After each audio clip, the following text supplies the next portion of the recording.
So, I think today we're doing more on linear algebra and such. So I guess to start with, I should probably I'm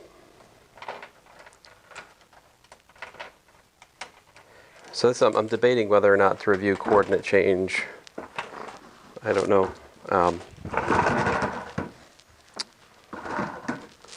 If that helps or not here. Let's just do it though. So if I have a vector space V,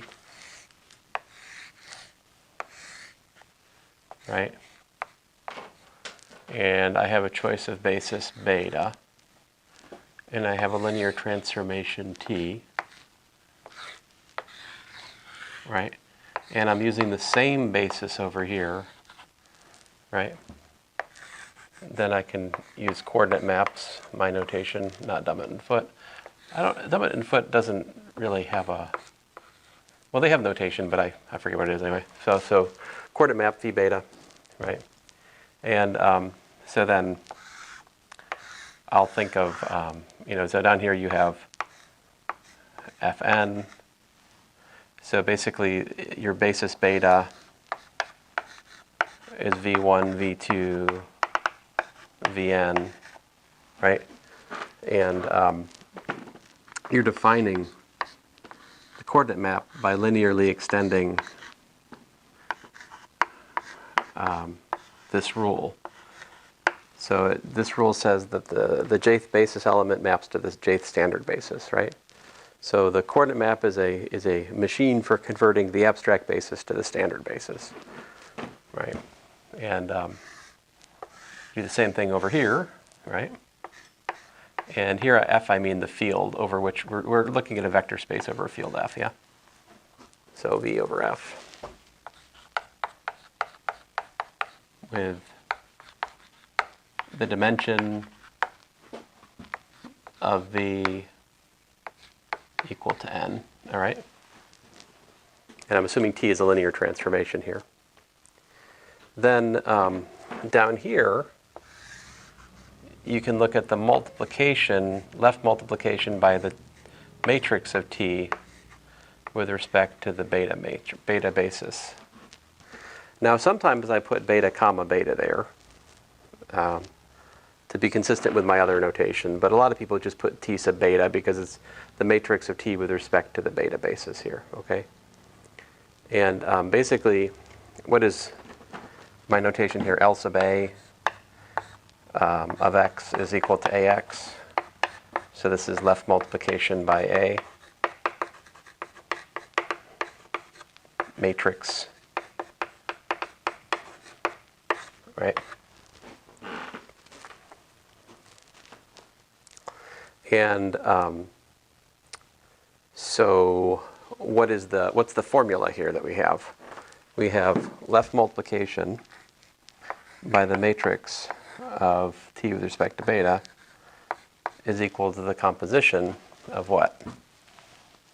Phi beta, the last shall be first, composed with T, composed with phi beta inverse.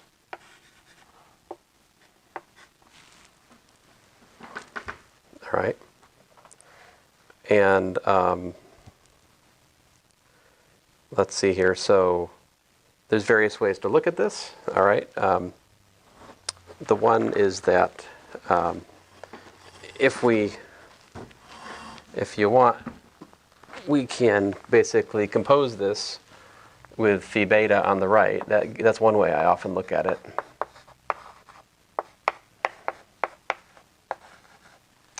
I said compose it with on the right, and then I didn't compose it didn't compose it. Sorry, losing my composure. Let's see here. I'm sorry, that was horrible. I regret nothing.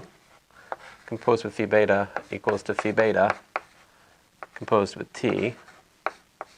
Okay, so if you let this act on a vector, we get this guy acting on this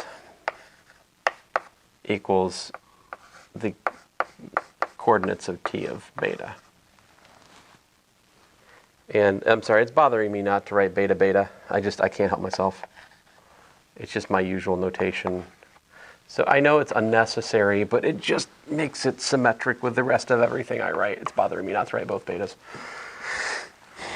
My apologies. It is a stupid notation.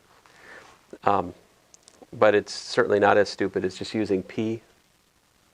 Most people just use P, but then you don't know which one came first, which one came last, and it's good to have a notation which indicates what you're doing, and this does that. So this is often a useful prescription for figuring out what the matrix actually is for a given mapping and basis, all right? I'll show you an example here in a second. So, but the other way to look at this, of course, is that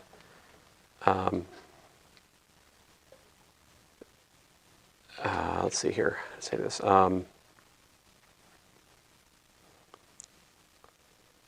Okay, so another way to go here is just to focus on this guy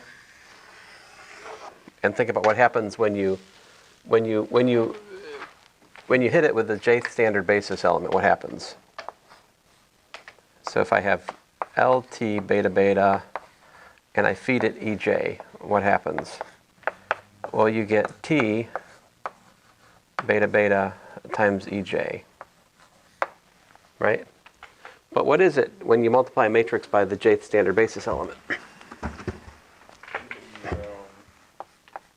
get a column vector with just that one thing in it? Right, it gives us the jth column of the matrix is what it does, yeah.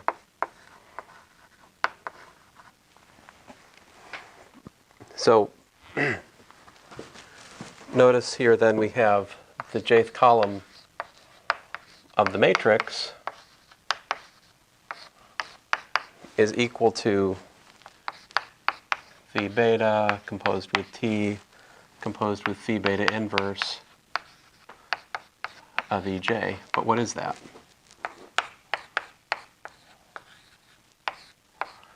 T of, what is phi beta inverse of EJ? Well, VJ, right, that's just T of VJ, right? So in other words, it's the coordinate vector of the jth basis element. So this gives you another sometimes useful way of constructing the matrix with respect to a basis beta, namely that T of beta beta, it's just the matrix of the coordinate vectors. See, it's the coordinate vector of the image of the first basis element, the coordinate vector of the second basis element, and you just keep doing this.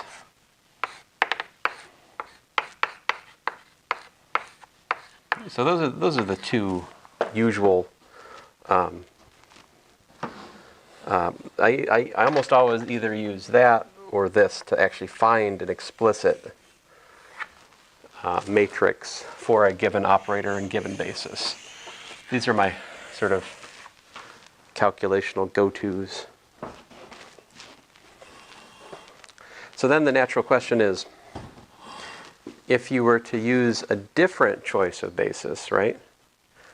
How would this, if I used a different basis coordinate system, right, for my vector space, then how would the matrix with respect to a different coordinate system behave?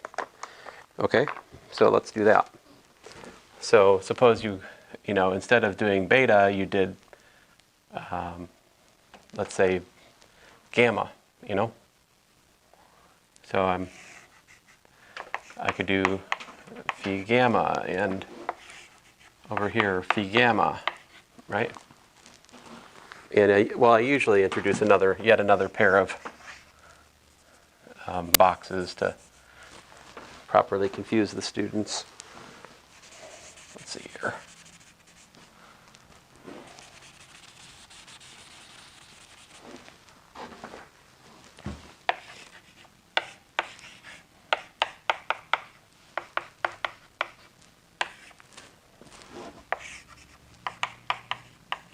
Right. And so you can think about then going from here to here by L of T gamma gamma. The question is, how are the matrix with respect to the basis, the beta basis and the gamma basis related?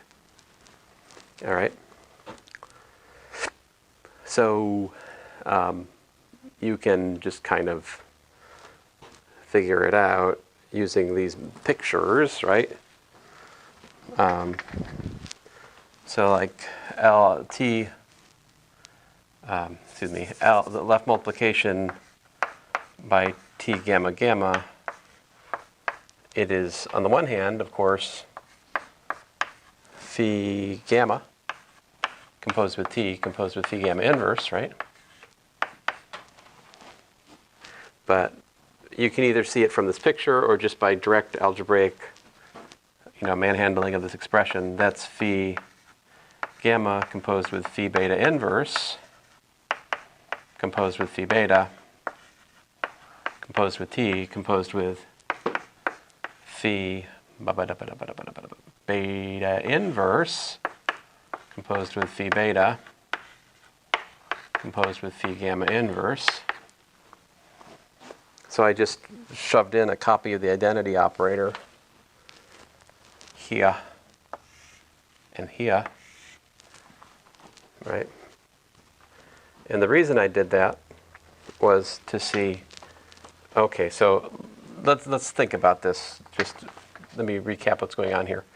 Phi gamma, if you think about phi gamma composed of phi beta inverse, so that is a mapping like this.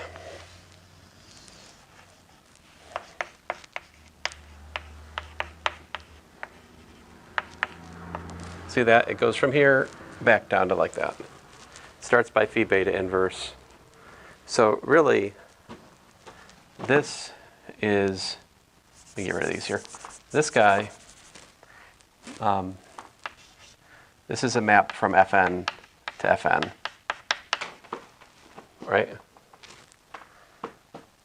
This guy is a mapping from Fn to Fn.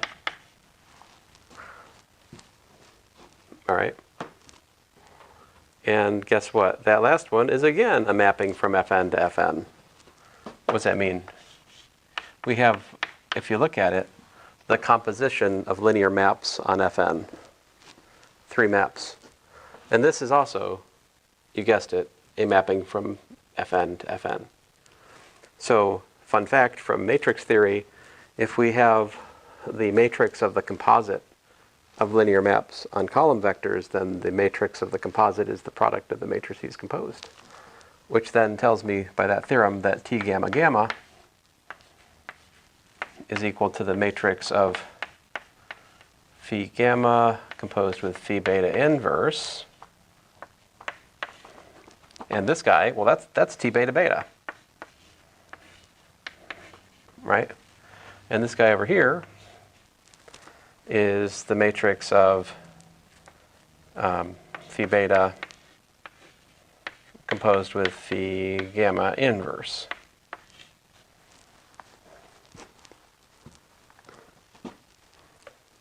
But the thing is, this map is inverse to that map. So like if I look at phi beta composed with phi gamma inverse, I get phi beta inverse by sock shoes, right? Phi gamma inverse, my bad. Gamma inverse, phi beta inverse, which is just phi gamma composed with phi beta inverse, right? Which is this. Yeah. So then that's where this formula comes from. If this matrix over here is P, well, I don't know which side they want the P and the P inverse on. I can't remember what the preference is for all that. I guess we'd like P inverse to be on the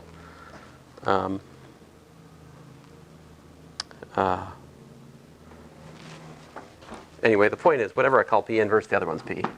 So if this is P inverse, then that is the inverse of P inverse. So what you get is that T gamma gamma is P inverse T beta beta P, right? So what that tells you is that if we look at a linear transformation, the matrix of the transformation with respect to 2 different choices of basis, they're going to be similar. Right? This is important because this means that we can we can define certain invariants for a linear transformation, right? With respect to, we can use the basis to define certain things and not get into trouble, right? So like, for example, it makes sense to then say the determinant of T is the determinant of the matrix of T, right? Or you could define the trace of T to be the trace of the matrix, right? Because the property of the determinant and the property of the trace is that, like if you remember the determinant property. No, which one? Well, this would be, if I put gamma gamma here, yeah? Well, that eraser is not helpful. If I put gamma gamma here,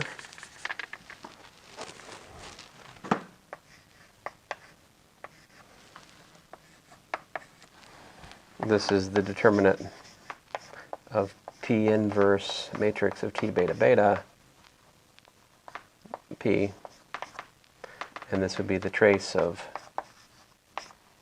P inverse matrix of T beta beta, P. But then by the properties of the determinant of the product is a product of the determinants. And so you get determinant of P inverse times determinant of that times determinant of P. But the determinant of P inverse and the determinant of P cancel out to give you 1. Yeah. And you're just left with determinant of T gamma gamma, beta beta rather. So if you define the determinant using the matrix with respect to one choice of coordinate, that's not ambiguous because it's the same. If you picked a different coordinate system, it'd still get you the same value. The determinant is an invariant of that linear map, right? This seems to be a coordinate-based formula, but it's not. It only is the appearance of that because, as you can see, it's just same for node, and the same for the trace. The trace is cyclic. Like you can move the P over here and shove those over, and you get P inverse P, which just gives you the. So the trace is another invariant of the matrix of the linear transformation. Okay. There are certain things we can calculate from the matrix of the transformation which are invariant, that are independent of our choice of basis, right? Those are the most interesting things to calculate for a linear transformation from its matrix. Like examples of this are the rank of the transformation, the nullity of the transformation, the determinant of the transformation, the trace of the transformation, eigenvalues of the transformation are the same as the eigenvalues of a matrix of the transformation. So these are the first ones that come to mind for me. Okay, so this is just a quick rehash of what's the matrix of a map, and if you pick two different bases, how do they change, right?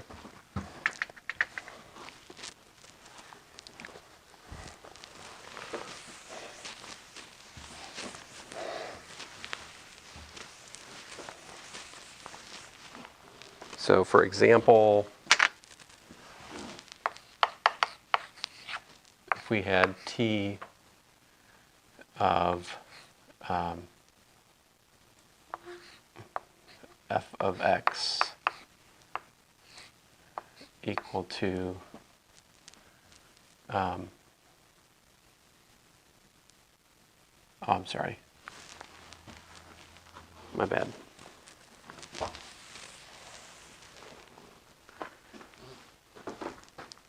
Well, do you need to see an example? It occurs to me we did an example last time. I'm not sure I should do another example here at the moment. I could go on if you want. An example of basis changing? Like a physics coordinate thing? Or like a No, just like an example of how to find the matrix and this way versus that way. Doesn't matter to me. Doesn't matter to you? Okay. Okay, so let's move on then.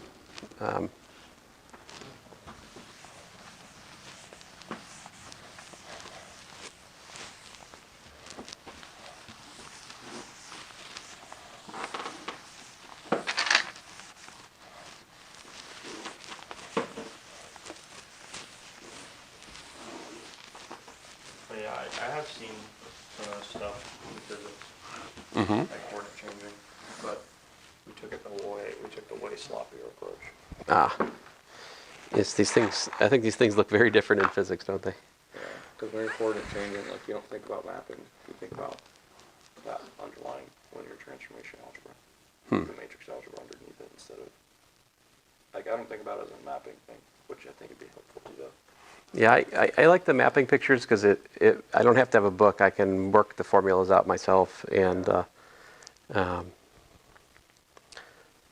but well, let me say this. So one, Like changing the spherical coordinates, like that's the one we've been doing recently. yeah.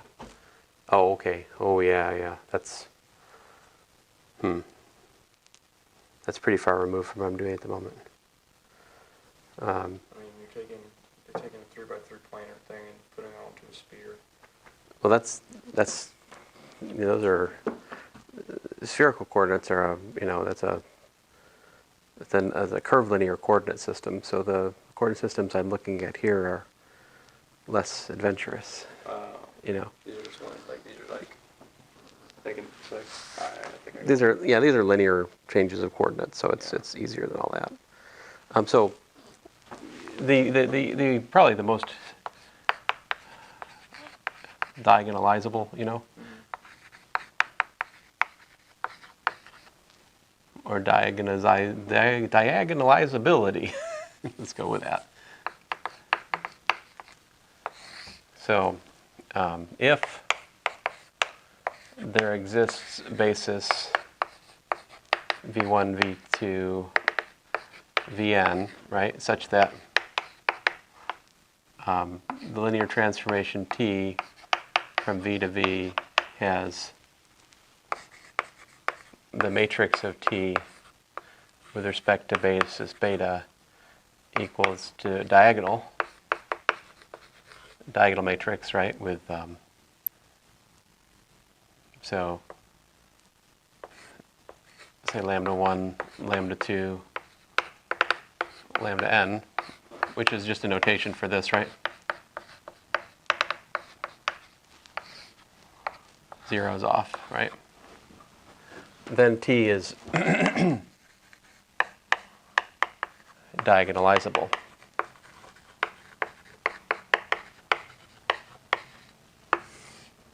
Right. Likewise,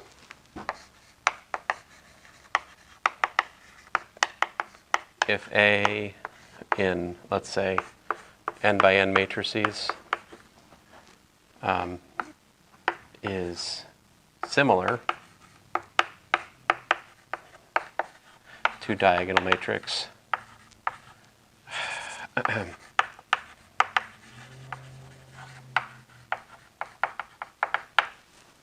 then A is diagonalizable.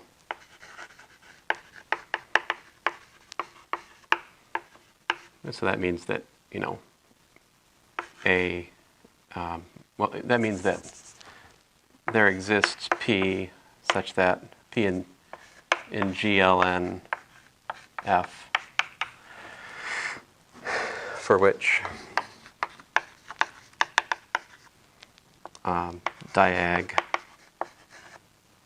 lambda 1, I mean to write it the other way. P inverse AP is the diagonal matrix.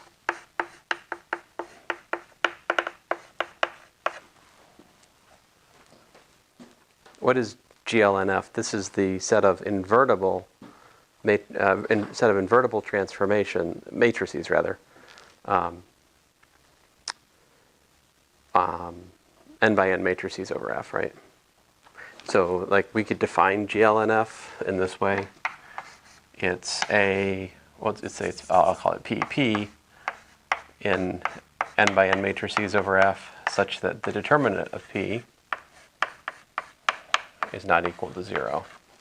One of the really cool things in Dummett and Foote is they actually have enumerations that count all the possible basis choices for like a finite field. a vector space over a finite field, you know? Mm-hmm. So of course, like if we're working over the reals or the rationals or the complexes, there's infinitely many invertible transformations, right?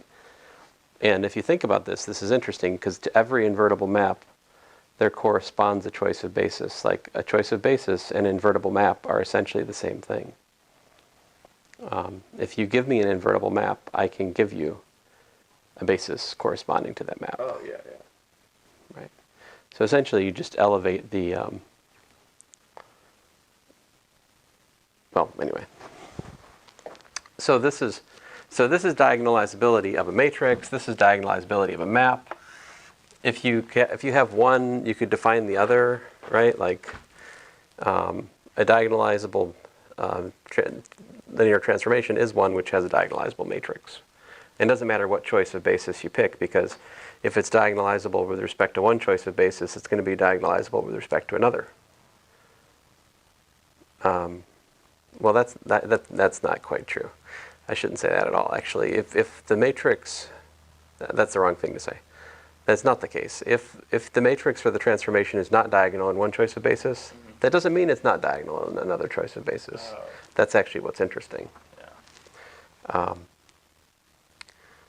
So one of the big problems of undergraduate linear algebra, right, is to decide when is it possible to diagonalize a matrix. I thought we found out by eigenvalues. By eigenvalues, right. So what is an eigenvalue? Remember definition. If there exists, v not equal to 0 such that t of v equals to lambda v, right? And lambda is in the field that you're working on, right? Then, v is eigenvector with eigenvalue lambda for t.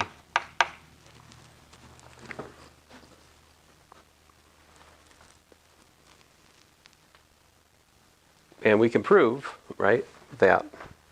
And what does it mean? What would be an eigenbasis for t? An eigenbasis for t? Yeah. All the vectors that are eigenvalues. It'd be a basis for the vector space we're working on, right? So I didn't even state it here, but there's a vector space we're working over, right? T is an endomorphism on V. It's a mapping from V to V. So we just take all the eigenvectors, call that the basis? Right. So, but eigenvectors for what? Eigenvectors for T, right? Mm-hmm. Yeah. So eigenbasis for a vector space is a basis of eigenvectors for a given specific linear transformation. So one of the theorems we can prove is that T diagonalizable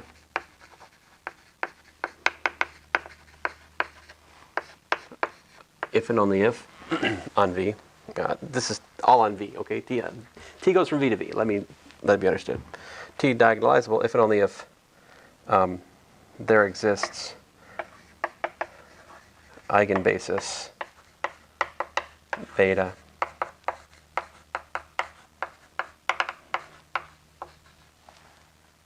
for V. Well, for T, which goes from V to V, okay?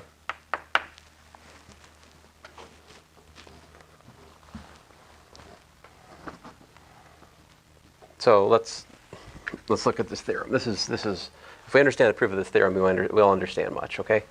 So let's go this way to start with. Suppose T is diagonalizable, okay? Well, I think that one's easy.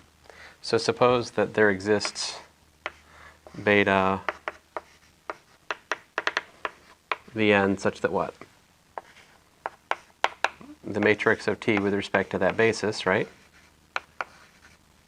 is equal to what? It's equal to, how's it go? It's lambda 1 E1, right?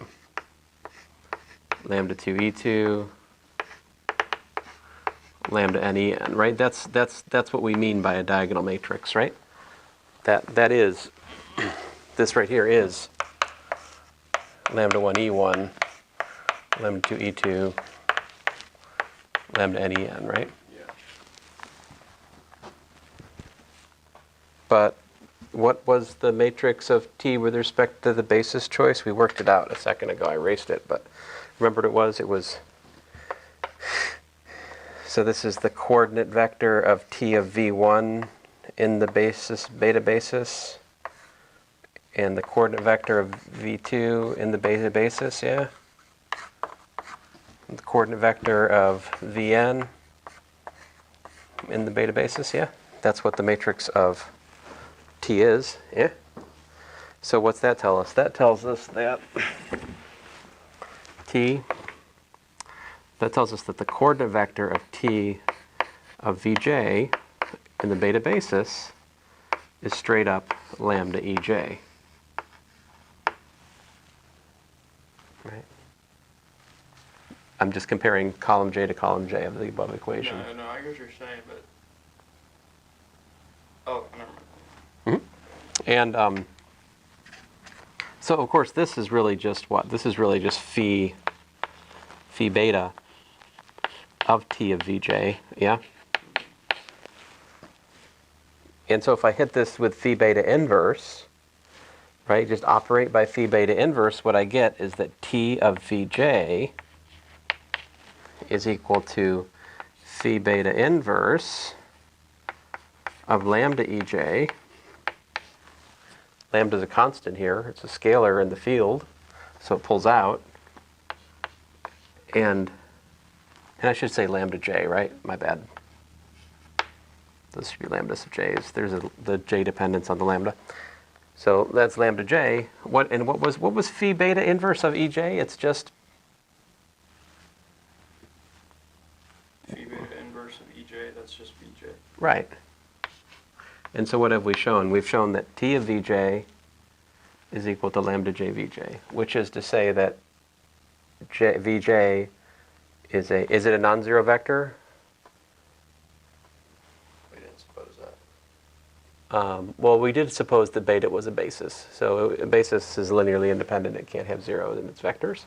So Vj is non-zero because it's part of a basis. If I hadn't made that clear in my definition of diagonalizable, I should have. I did say that I did use the word basis when I said it, I think, but I didn't write it on the board. Beta has to be a basis, okay. So non-zero vector that when T operates on it, it's just a scalar multiple of the vector as its output. It's an eigenvector. Yep. And And J is arbitrary. Therefore, beta is an eigenbasis. So the diagonalizing basis is, in fact, an eigenbasis. That's what we get from this direction of the proof.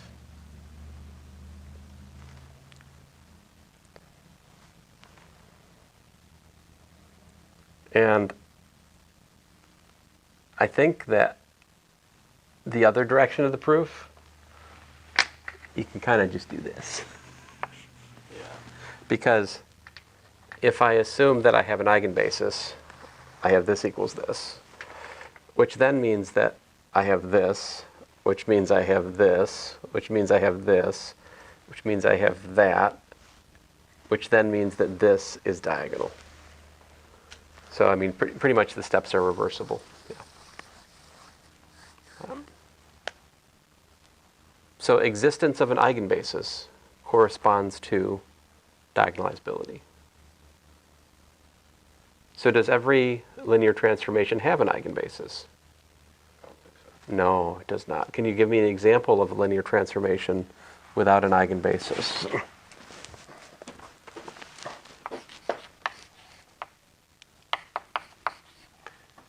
Which, endomorphisms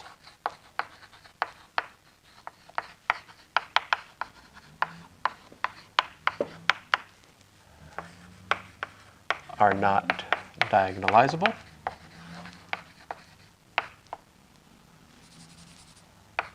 I keep forgetting how to spell this.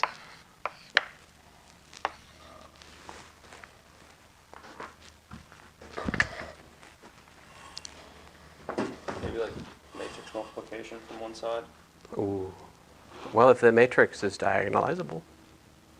Oh, so all I have to do is make it not diagonal. Like Here, like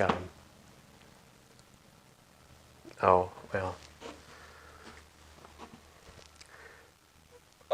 Matrix. You're tempting me to get into the weeds of how to find the matrix of a linear transformation from like, column vectors to column vectors. There are nicer formulas there, you know.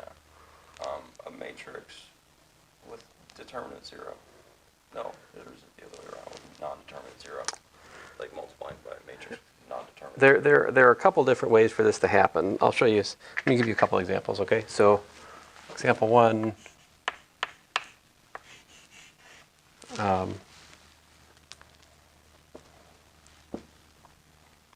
Goodness, I think. I'm trying to remember. I feel like the second derivative maybe. So or maybe even just the first derivative. Let me try this. Let's try t of x equal to f prime of x for f of x equals to ax plus b.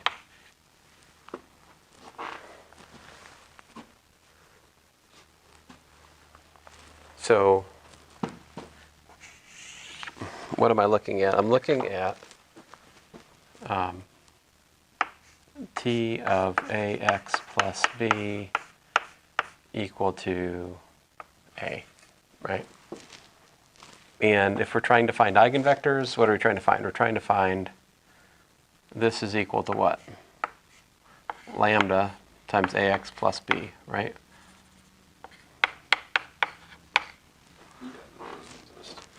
So can we, can we choose, is there any choice of a and b and lambda which makes this so? I would say no, because like hitting it with B inverse, no, because I don't think you have a field. I think one of the properties of a field is that there's only one element that's a zero element. You don't get a no. Maybe if you have 0 divisors, but I don't think it's a field if you have 0 divisors. Well, yeah, let's work over the reals, okay? Yeah. So this is so I'll say P1 over the reals. Yeah. Well, first order polynomials. Yeah, but yeah, I don't think you can because there's no 0 divisors. Yeah, I think. Well, I don't know. I think there might be something here, but lambda not equal to 0 is troublesome in the sense that if lambda is not equal to 0. Then we can equate coefficients of both sides, or whatever you want. I mean, plug in x equal to, this has to hold for all x, right? Yeah. So if I plug in x equal to 0, I get a is equal to lambda b, right? But if a is equal to lambda b, I get lambda b is equal to lambda ax plus b, right? Yeah. And x would be equal to 0. and and then let's see here, if I I know what I can do. Yeah, b would be equal to ax plus b. Yeah. Sorry, I'm not getting to my point very quickly here. Let me just take a step back here. So equating coefficients of the constant terms on both sides gives me a is equal to lambda b. Equating coefficients of x gives me 0 is equal to lambda a. So either lambda is equal to 0 or a is equal to 0. Yeah. But if, No, but by our assumptions, I think both can't be. Right. well, let's see here. I think if a is equal to 0, then that gives us that lambda b is equal to 0. Of course, from the first equation. Yeah. That means this would be an empty set. Because it's only 0 vectors. That means either lambda is 0 or b is 0, right? Yeah, but we assume that if A is 0 and B is 0. And But it can't be 0. but we can't have both a and b be 0 because that gives us the 0 vector. Yeah. So we must have. So if we choose a equal to 0, we must put lambda equal to 0, right? Yeah. And I think that's okay, actually. See, because if you think about a being 0, we have t of like b, right? Is equal to 0, but that's equal to 0 times b. Yeah.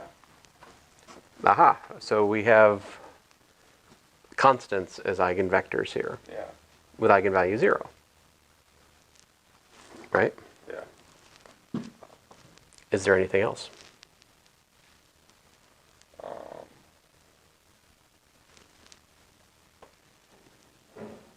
AX plus B equal to B? AX plus B. Like T of AX plus B. Oh, well, see, the other choice here, right, would have been what? Lambda equal to 0. Yeah. Then that forces A to be 0. So we're back where we started. I mean, anyway, whatever adventure you choose, we get back to just eigenvalue 0, and there's just that one eigenvector. Yeah. But I thought eigenvalue 0 meant non-diagonalizable. No. Eigenvalue can be 0, that's fine. It's when there's not an eigenbasis that it's not fine. Okay. But this is not diagonalizable, not because 0 is an eigenvalue, but because there's no eigenbasis. Yeah. See, the only eigenvalue here is 0, and there's just one eigenvector. That's not a basis. This is a two-dimensional space, Yeah. right? Now, let me do this calculation we just did in a better way. Okay. So I just did it ad hoc, right? Just hand-to-hand calculation. But the way, the neat and tidy organized way to do this is to use the theory, right? And the theory, among other things, said that, remember this? There's another big theorem here I haven't mentioned yet today, but I should because it's important, which is what? That lambda eigenvalue, what? If and only if the determinant of t minus lambda I equal to 0, right? So this is the so-called characteristic equation, right? Yeah. And of course, you can actually set that up with a given matrix of T. So here, let's use the basis x comma 1, right? And if I use that basis, what's the matrix of T here?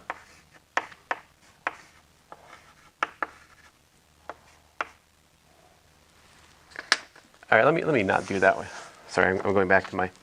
So I like this way usually. So if I look at ax plus b, that has coordinate vector ab, right? The t of ax plus b is just equal to a, right? Yep. And so we're looking. What's the coordinate vector of this? It's 0a, yeah? Because I put x first in the basis. So here's your matrix. 0, 0, 1, 0. 0, 0, 1, 0, right? So what's the characteristic equation? We take the determinant of minus lambda 0, 1 minus lambda.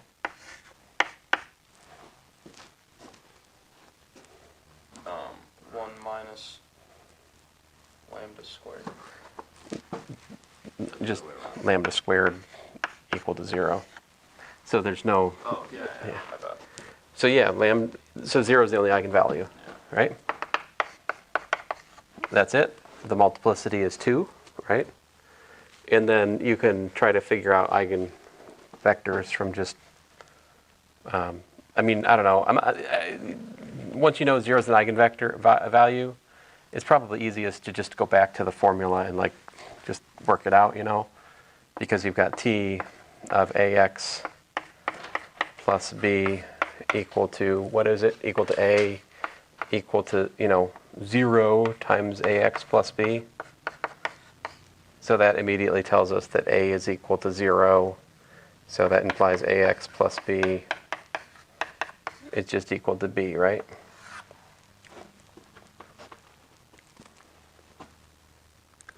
Fine, I'll do the matrix way. I was trying to do the matrix way. This problem is so silly. It's hard for me to justify the matrix. So the matrix way, we're supposed to look at 0, 0, 1, 0 times my, I'm trying to find the coordinate vector of the eigenvector, yeah? So uv equal to 0, 0. So this is my, and that gives me what? It's like there's nothing to do here, right? 0, 0. This gives me u equals to 0 is my equation, right? And v free. So I can, I basically have the vector 0, 0v is my, I mean, if you just put a 1 there, as I often do, that's my eigenvector for this matrix, right? And then translating back the polynomials, that gives me a constant polynomial, right? So it says that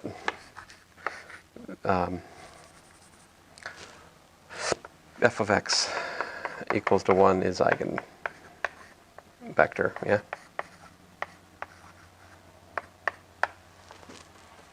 Okay, so we don't have enough vectors. It's not diagonalizable, all right? Can you have too many vectors too? Too many? Too many? Never possible. What would you mean by that? Like, if you have eigenvalues, and you only got too little vectors, I feel like you can't, so it's kind of a no question. So yeah, one of the theorems is that if we have a eigenvalue, let's say lambda j, repeated k times, there can be at most k linearly independent eigenvectors with eigenvalue j. So what you're worried about it can't happen. That's what I thought. Yeah. The other thing that can happen though is that maybe your eigenvalue isn't available in the field you're working over. So you could have something like this, t of x comma y, cosine theta, sine theta, minus, well, yeah, I'll put minus sine theta, cosine theta.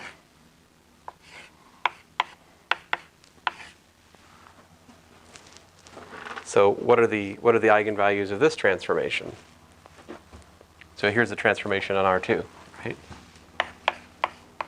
The eigenvalues? Well, I'm trying to think for a second. You're fine.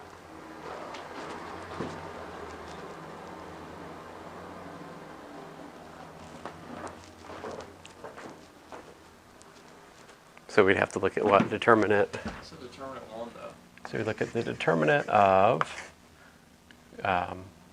so we can either do, you have two choices, right?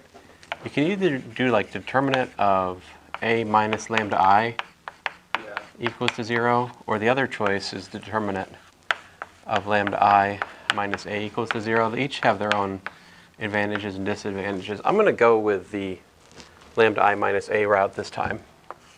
I've got lambda minus cosine theta, sine theta, minus sine theta, lambda minus cosine theta. So that's the determinant, that's the characteristic equation for this map. Yeah. And so that gives me lambda minus cosine theta squared plus sine squared theta, which is lambda minus cosine theta minus I sine theta, lambda minus cosine theta plus I sine theta. In other words, it's lambda minus e to the I theta, lambda minus e to the minus I theta.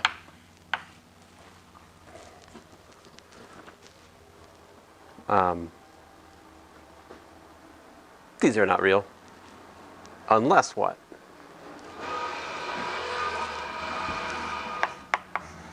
Theta just means 0 and 2 pi. So this is not an element of the reals unless, Theta is 2 pi. yeah, theta is equal to 2 pi or Over 2 or pi pi 0. or 0 or minus pi. In other words, if theta is an element of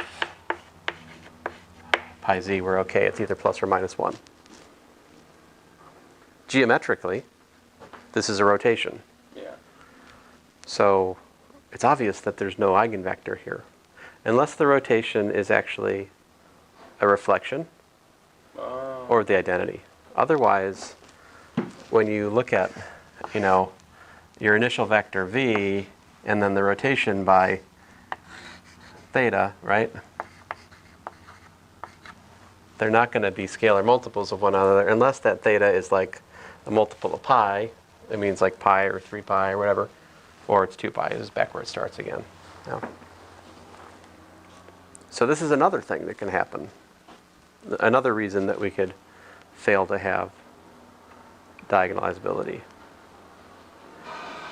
So it turns out that when the failure is like it is in example 2, you can, in some sense, you can repair this, lack of diagonalizability by just extending the field. Instead of working with the transformation over R2, you can just basically take the tensor product with C and work with the complexification of T, and the complexification of T is diagonalizable in this case. In contrast, example 1, that you cannot do. Example 1 is just not diagonalizable, and That's because it doesn't have enough vectors. We had enough vectors in this one. well, we have no vector. It's worse. That one had 1. This one has 0 eigenvectors, real eigenvectors. What it has is complex eigenvectors. So yeah, let's actually. What are those complex eigenvectors? Yeah. So. E to the I theta and minus e to the I theta. So yeah, if we're looking, yeah, let's look at lambda equals e to the I theta. If we're going to look at, let me call this matrix A. Yeah. So A minus e to the I theta I. I'm looking for the vector that's in the null space of that. Yeah. So what is that? That's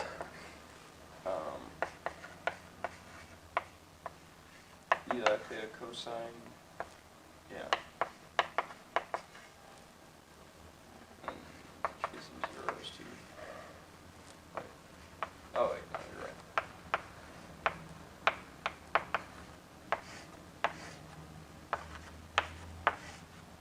So for this first one, we get u times cosine minus I theta plus b sine theta. I have to write this out.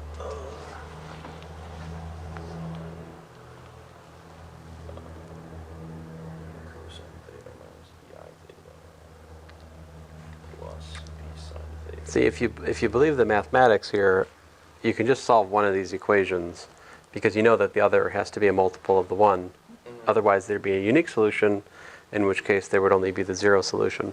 But that can't happen because this calculation above shows that e to the I theta and e to the minus I theta are eigenvalues. And there's another theorem that says that for every eigenvalue, there exists at least one eigenvector.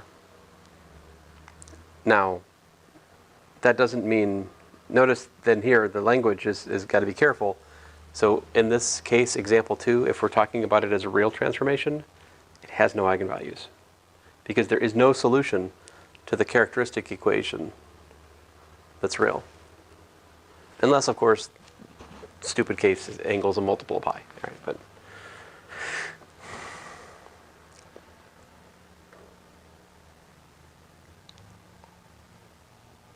Yeah, I'm getting pretty ugly pretty fast.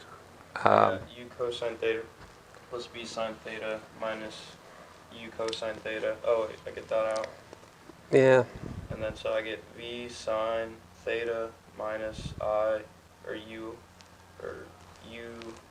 I sine theta equal to 0. And so that would equal to 0 at 0 and pi minus yeah. pi. I mean, so if I take the first one, right, Yeah. and I take cosine. See, I don't know if I should do minus e to the minus I theta or the plus there. I'm not 100% sure. I only solved the top one. But yeah, I got v sine Well, theta minus u yeah. I Let sine me theta. not. So what did you get?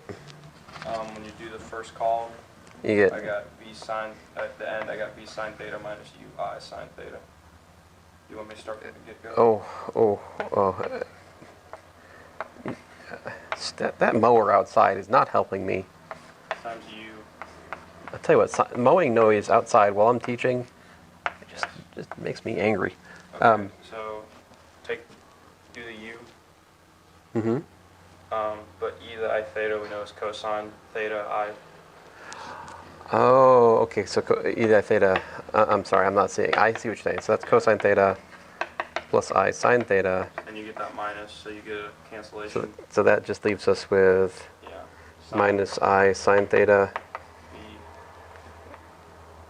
That gives us minus u plus plus. sine theta b. And that's why you get 0 and pi. Ah, cool. So that gives us minus iu Yeah. plus v equals to 0. Nice, very nice, Audric.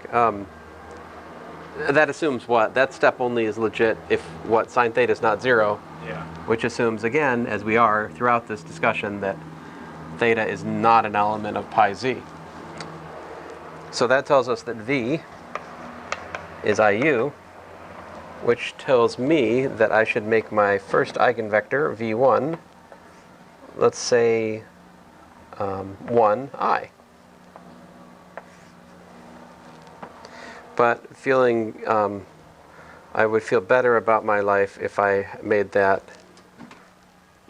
Oh, fine, I'll leave it. I mean, we could divide by the square root of 2. That'll make things work out nicer as it happens. Oh, I see. That's one of my eigenvectors. What's the eigen?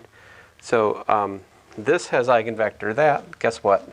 Because it's a real transformation, the conjugate, lambda conjugate, e to the minus I theta. This has v2 1 minus 1? v1 conjugate, yeah. 1 minus I. Let's actually put this into practice. How does this conjugate this matrix to a diagonal matrix? So what's going on here, if we look at, let's see, I'm supposed to do P inverse A, P inverse, right, so I'm supposed to do I'll write it up here, 1 I, 1 minus I, inverse, my matrix A,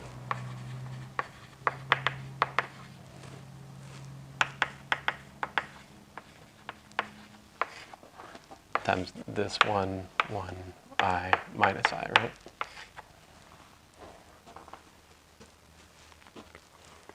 So what is the inverse of this? Minus, so the determinant, right? So the 2 by 2 determinant formula still works, yeah? Yeah. So I get, Minus 2i? yeah. Flip the diagonals. Minus is on the off. And then let's multiply this one while we're at it. So that gives us cosine theta plus I sine theta, yeah? And minus sine theta plus I cos theta. And cos theta Minus I sine theta. minus I sine theta, thank you. Minus sine theta. Minus I cosine theta. So I'll leave that 1 over 2i out front. Tell you what, I'm going to leave it. I'm going to put it as a half out front. I'm going to get into trouble here, but I'm going to leave that as a half out front. Minus a half or just, no, you're I'll leave it as a half, and this is going to be. That's I times I. So I'm going to write it over here. But that if I bring the half out front, Yeah. that gives me. Minus 1. Because minus I times minus I is negatives cancel, you get I times I. We just get 1, right? Yeah. No, minus 1. Minus I times minus I, that's minus I squared. Minus 1, okay. Thank you. Minus I times minus 1 is I.